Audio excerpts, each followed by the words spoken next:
En France, la traque contre les activistes, les militants, les intellectuels, les leaders panafricanistes se poursuit pour le bonheur des satrapes de la France-Afrique. C'est le cas de notre jeune frère, le combattant des libertés Souleymane Gbagbo Koné. Je voudrais penser à lui en même temps qu'à tous les prisonniers politiques africains. Je voudrais penser à lui en même temps qu'à un autre Souleymane Koné, vice-président de notre mouvement Génération et Peuple Solidaire. Mon frère, ami, loyal, fidèle parmi les fidèles de notre compagnie, avec le leader Guillaume Kibafori Soro, Koné Kamaraté Souleymane, encore un autre Souleymane, qui lui était traîné aujourd'hui au tribunal pour la énième fois par le satrape reptilien venu de Sendou pour troubler la paix des Ivoiriens. Et ayant renié notre belle terre, burkinabé de Sendou, dans l'espoir de troubler l'Afrique avant d'être de façon imminente dégagé. Ouattara Drama. Je tiens à attirer votre attention sur ce parallélisme. On pourchasse les leaders, les activistes, on pourchasse les résistants politiques en Afrique et on les pourchasse encore plus, de plus en plus ardemment en France. Notre jeune frère Souleymane Gbagbo Koné est dans les mains de la détention. Il a été kidnappé violemment. Il a été arrêté au mépris de ses droits, au motif qu'il serait en situation irrégulière sur le sol français. Le fait est que, comme nous l'a expliqué notre intrépide avocat de l'Institut de l'Afrique des Libertés, Maître Dr Sylvain Senda,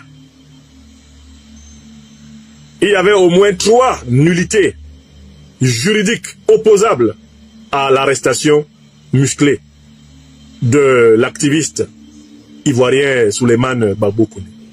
Premièrement, si le motif de l'arrêté avait été le fait qu'il aurait été pris en flagrant délit de violation de la loi ou de commission d'un crime quelconque, ce serait justifié qu'il soit arrêté d'une manière aussi violente. Mais en fait, M.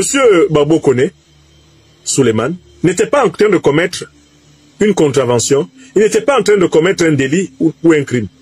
Il descendait simplement de son immeuble. Et, selon ce qui a été rapporté au tribunal, les policiers en embuscade pour se saisir de lui l'ont attendu pendant de très longues heures. Plus de 3 à 4 heures de temps de planque pour s'emparer de lui. C'est un véritable guet-apens qui a été tendu contre notre jeune frère. Nous protestons en Mondovision contre ces méthodes dignes de la Gestapo, utilisées contre les Africains qui dénoncent les dictatures en Afrique et le néocolonialisme français. Nous protestons en Mondovision et nous demandons la libération de notre jeune frère Souleymane Gbagbo Koné. Mais enfin, Souleymane Gbagbo Koné fait partie de ces activistes, de ces militants, de ces influenceurs, de ces porte-paroles de la cause panafricaniste qui sont dans le viseur, comme votre serviteur, de la dictature de M. Macron. Quand vous regardez ces 4 dernières années, vous verrez que la pression, la répression se sont accrues contre tous ceux qui professent la fin de la France-Afrique, la fin des dictatures en Afrique, la fin du franc CFA, la fin de l'émission des puissances occidentales dans la désignation des dirigeants africains. C'est une constante, n'est-ce pas?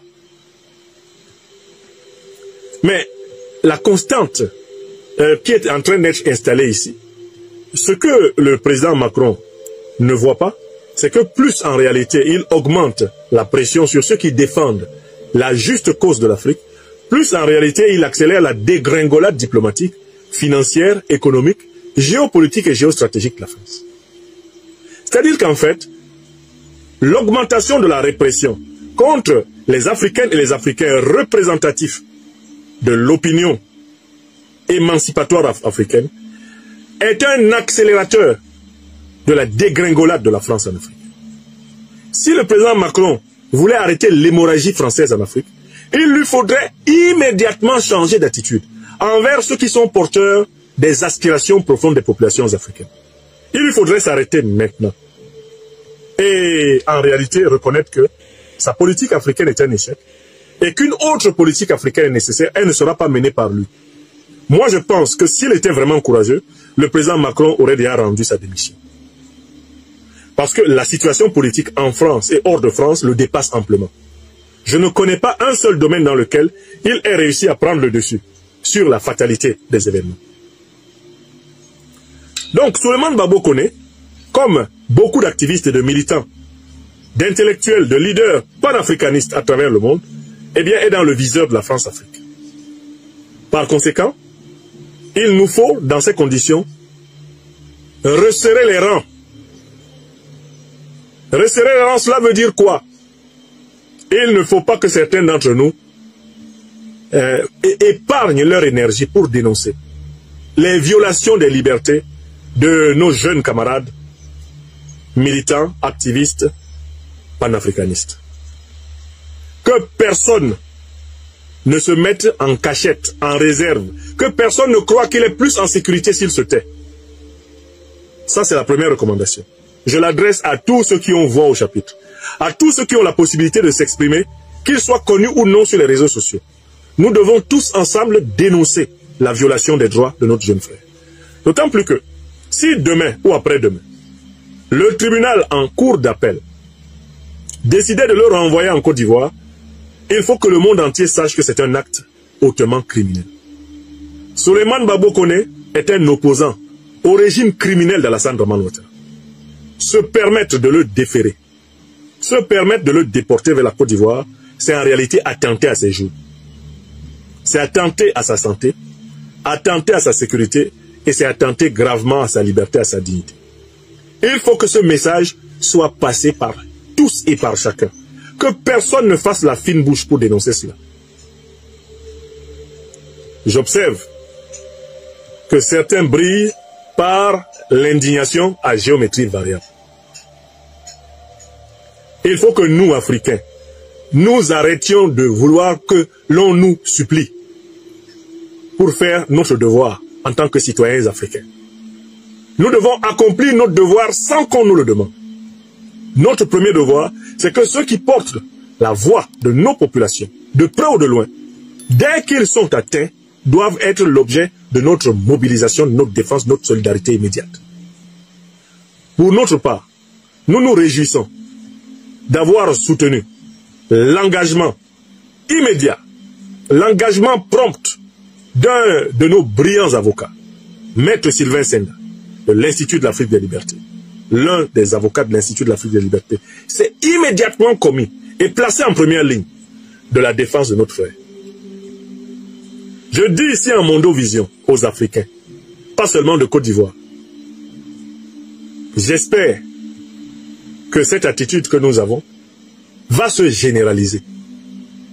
Parce que quand vous regardez les séquences de persécution que subissent d'autres leaders, activistes, intellectuels et militants panafricanistes, ce principe n'est pas souvent respecté.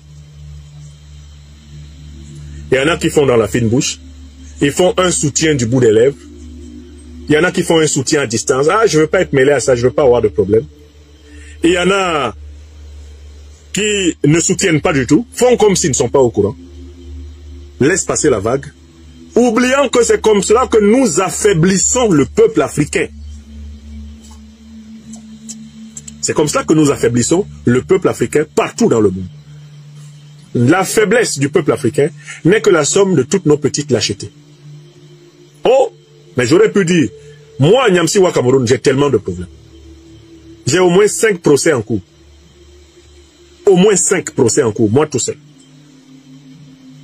Qu'est-ce que je vais aller chercher à soutenir publiquement Souleymane Babo Koné? Qu'est-ce que je vais aller chercher à soutenir mon avocat, Maître Sylvain Senda, en lui disant, vas-y Sylvain, va soutenir. Qu'est-ce que je vais aller chercher dans cette galère?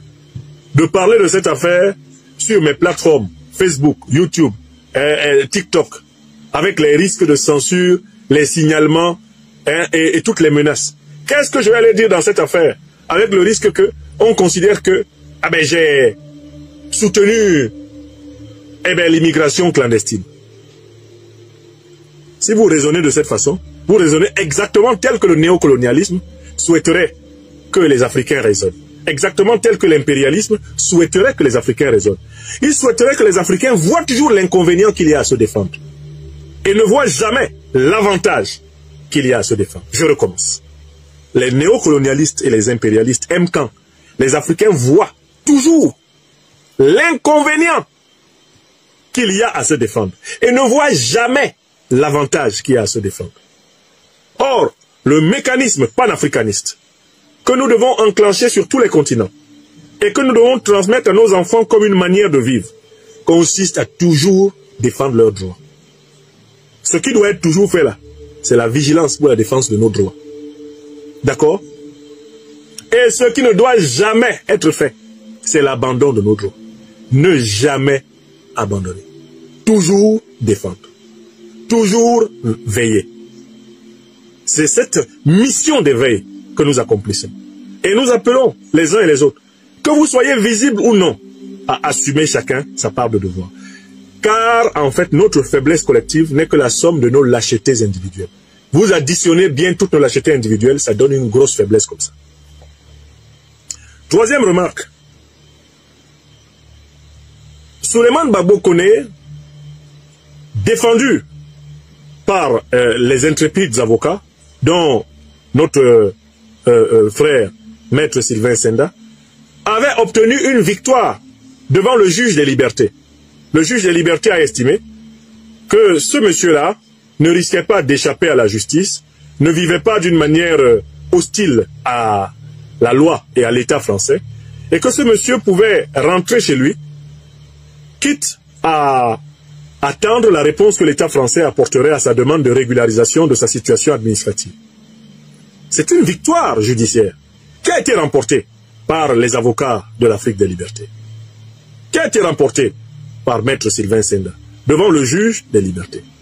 Mais est-ce que vous voyez ce qui s'est passé?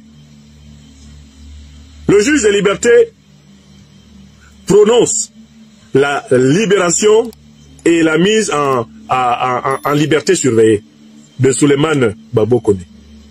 Mais moins de 4 heures plus tard, c'est-à-dire avant la fin du délai légal, le procureur adjoint près du tribunal judiciaire de Paris fait appel et demande que soit suspendue cette libération, eh bien, sous condition. La question est la suivante, pourquoi est-ce qu'il fait appel? Qu'est-ce que Souleymane Gbagbo Koné fait comme tort à la France? Pourquoi le procureur fait-il appel? Ben, il fait appel parce que Souleymane Gbagbo Koné est un activiste, un influenceur panafricaniste qui contribue à l'éveil des Africains pour les libérer du despotisme nègre et du néocolonialisme français. Ça, c'est la principale raison. La deuxième raison, parce que c'est une demande du régime d'Alassane Dramane Ouattara au régime de M. Macron. Emmanuel Macron et Alassane Ouattara sont du même bord politique, le bord de la France-Afrique. Dans le plan de lutte pour maintenir leur domination sur les Africains, il est prévu de réduire au silence toutes les voix qui s'opposent à cette domination. Le jeune militant Souleymane Gbagbo Koné fait partie de ces voix. Il est dans leur liste. Comme on m'attaque, comme on attaque les Nathalie Yamb, les Kémy Seba, c'est ainsi qu'on attaque Souleymane Gbagbo Koné. C'est pour les mêmes motifs. Donc vous devez tout à fait y voir un complot international, ourdi par la France-Afrique, de l'Hexagone à Abidjan. Et il s'agit d'une entente pour éliminer de la sphère médiatico-politique ceux qu'ils ont décrété du nom de panafricains. Ce que le président Macron a appelé, dans son propre discours, les pseudo-intellectuels panafricanistes. C'est le plan de neutralisation des pseudo-intellectuels panafricanistes, des activistes, des militants, des influenceurs, qui sont considérés comme étant les responsables du déclin, eh bien, diplomatico-militaro-économique de la France en Afrique, eh bien, c'est le plan de lutte contre eux qui est mis en place. Alors, il faut y répondre. Il faut y répondre. Et la réponse doit venir des peuples et des dirigeants africains.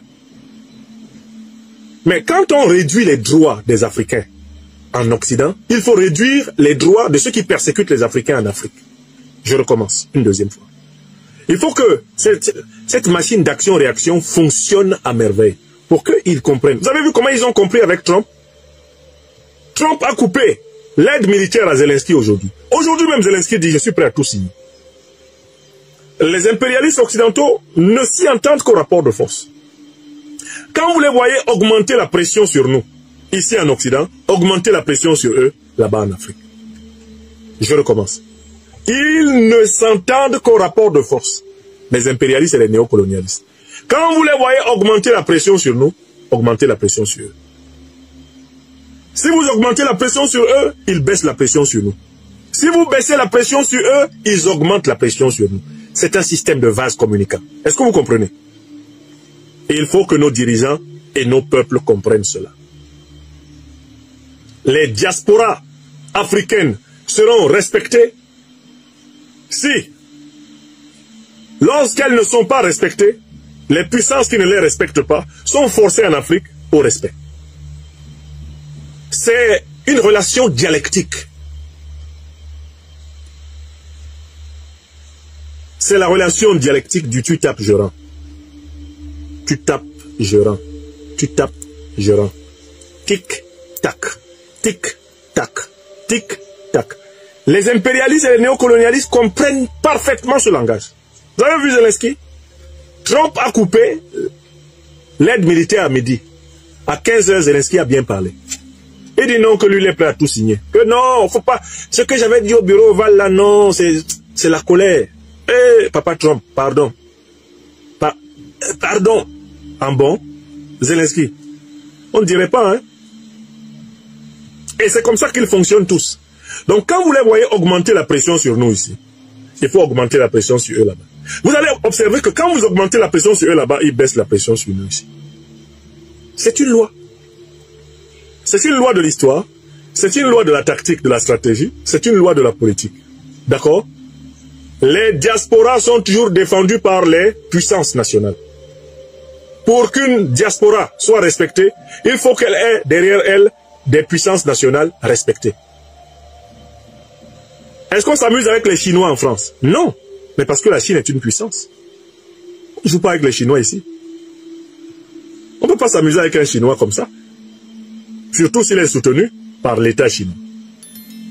C'est parce que nous, qui nous battons pour l'Afrique, ne sommes pas soutenus par tous les États africains, et certains sont même pourchassés par les États de leur pays d'origine, les gouvernements de leur pays d'origine. C'est pour ça que nous sommes fragiles.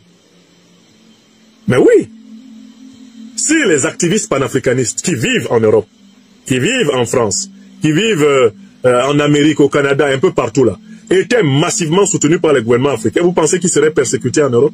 Ah mais non. Parce que les gouvernements européens, les gouvernements américains, les gouvernements du Moyen-Orient ont des intérêts en Afrique. S'ils se rendaient compte que ces intérêts en Afrique sont menacés, et que la condition pour que ces intérêts soient préservés, c'est, en effet, de protéger leur diaspora, qui défendent également leurs intérêts, eh bien en avant-garde, eh bien il n'y a aucun problème. Tu touches à ma diaspora, je touche à tes intérêts. Tu lâches ma diaspora, je lâche tes intérêts. Tout va bien. Et regardez comment fonctionnent des pays comme les États-Unis, la Russie, dans leurs relations réciproques. C'est très simple.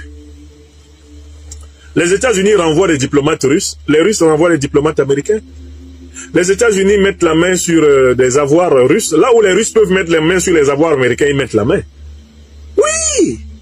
Et voilà comment ils se comprennent bien. Parce qu'ils parlent un langage, eh bien, logique, dialectique, action-réaction. Le problème chez nous en Afrique, c'est que la machine action-réaction ne fonctionne pas encore bien en raison du nombre de valets, hein, comme le dit Marie-Madeleine Tanga.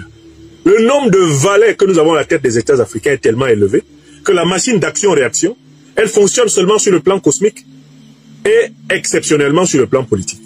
Mais les révolutions africaines aidant, la machine d'action-réaction va fonctionner également sur le plan politico-économique. Elle va fonctionner sur le plan diplomatique. Et on n'osera plus, dans les années à venir, eh bien, incarcérer un Souleymane Babo Koné à Paris. Écrivez ça. Donc, soutien total, jeune frère. Tu te bats pour une cause juste. Tu n'es pas ici en France un délinquant. Tu n'es pas un voleur. Tu n'as pas méprisé les lois de France. Tu es ici dans une situation en fait de réfugié politique. Parce que tu viens d'un pays où ta vie est en danger, la Côte d'Ivoire.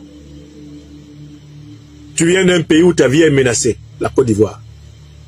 Tant que Ouattara est à la tête de ce pays, Ceux qui veulent te rapatrier de force dans ce pays te veulent du mal. Et c'est inhumain. Voilà pourquoi nous nous mobilisons pour toi. Et nous appelons tous ceux qui ont voix au chapitre à demander ta libération immédiate et sans condition.